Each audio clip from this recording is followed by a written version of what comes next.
শক্তিশালী এই মিসাইলটি দিয়ে কয়েক হাজার কিলোমিটার দূর থেকেও আপনার দেশের কোন একটি নির্দিষ্ট স্থানে একেবারে নিখুঁতভাবে আঘাত করা সম্ভব। কিন্তু প্রশ্ন হলো, এত দূর থেকে এটি কিভাবে শত শত এয়ার ডিফেন্স সিস্টেমকে ফাঁকি দিয়ে কোন একটি নির্দিষ্ট লোকেশনে আঘাত করে সেটাকে পুরোপুরি ধ্বংস করে দিতে পারে? কিভাবে মিসাইলটি বুঝতে পারে সে এক্স্যাক্টলি কোথায় আছে এবং কোন পথে গেলে সবার চোখকে ফাঁকি দিয়ে সে তার টার্গেট লোকেশনে পৌঁছাতে পারবে? মিসাইলের নেভিগেশন বা গাইডেন্স সিস্টেম কিভাবে কাজ করে সেটাই স্টেপ বাই স্টেপ জানবো এই ভিডিওতে। সহজভাবে বললে একটি মিসাইলের তিনটি অংশ থাকে। প্রথমত ইঞ্জিন, যেটা মিসাইলকে সামনের দিকে এগিয়ে নিয়ে যায়। দ্বিতীয়ত থাকে নেভিগেশন বা গাইডেন্স সিস্টেম, যেটার সাহায্যে মিসাইল বুঝতে পারে তাকে কোথায় এবং কিভাবে যেতে হবে। এবং সর্বশেষ থাকে ওয়্যার হেড, যেটি মূলত টার্গেট লোকেশনে গিয়ে আঘাত করে। এখানে আমরা মূলত দ্বিতীয় অংশ অর্থাৎ নেভিগেশন বা গাইডেন্স সিস্টেম নিয়ে কথা বলবো। তো প্রথমত হামলা করার জন্য লক্ষ্যবস্তু ঠিক করা হয়। ধরে নিন আমেরিকা থেকে মিসাইলটি ছোড়া হবে, তো তারা লক্ষ্যবস্তু হিসেবে গিফটানের অফিসকে ঠিক করলো। এরপর গিফটানের এই অফিস ঠিক কোথায় আছে সেটার জিপিএস কোঅর্ডিনেটস নেওয়া হয়, ঠিক যেমন গুগল ম্যাপে আমরা যে কোনো লোকেশনের কোঅর্ডিনেটস বের করতে পারি। এরপর শুরু হয় মিশন প্ল্যানিং, যেমন কোথা থেকে মিসাইলটি ছুড়লে সবথেকে বেশি সুবিধা পাওয়া যাবে। কখনো হয়তো শুনে থাকবেন কোন দেশ তার অন্য একটি মিত্র দেশের বেস ব্যবহার করে মিসাইল ছুড়ছে।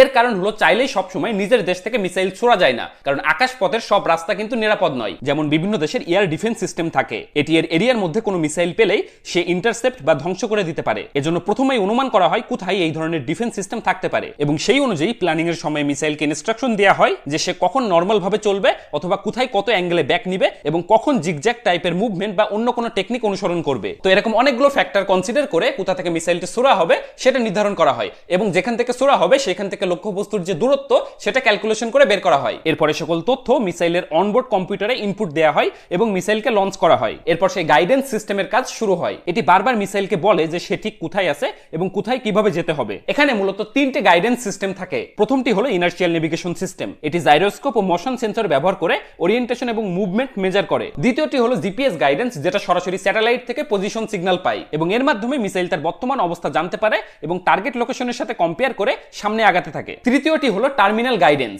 এটি রাডার, ইনফ্রারেড এবং অপটিক্যাল সেন্সর ব্যবহার করে কাজ করে। এর পাশাপাশি এটি আর্টিফিশিয়াল ইন্টেলিজেন্সের সাহায্যে মিসাইলের ফাইনাল মুভমেন্টে ছোট ছোট অ্যাডজাস্টমেন্ট করতে থাকে এবং এর সাথে ট্রাজেক্টরি অপটিমাইজেশন থেকে শুরু করে মাঝপথে জিপিএস জ্যাম বা অন্য কোনো বাধা পেলে অটোমেটিক নিজের চলার রাস্তা পরিবর্তন করতে থাকে। আর এভাবেই এটি টার্গেটকে জিরো ইন করতে পারে এবং একেবারে নিখুঁতভাবে লক্ষ্যবস্তুতে আঘাত আনতে সক্ষম হয়। সো আশা করি মিসাইল কিভাবে কোনো একটি স্পেসিফিক লোকেশনে গিয়ে স্ট্রাইক করতে পারে সেটা সম্পর্কে আইডিয়া পেয়েছেন। দেখা হবে নতুন কোনো ভিডিওতে, সাথেই থাকুন। ধন্যবাদ সবাইকে।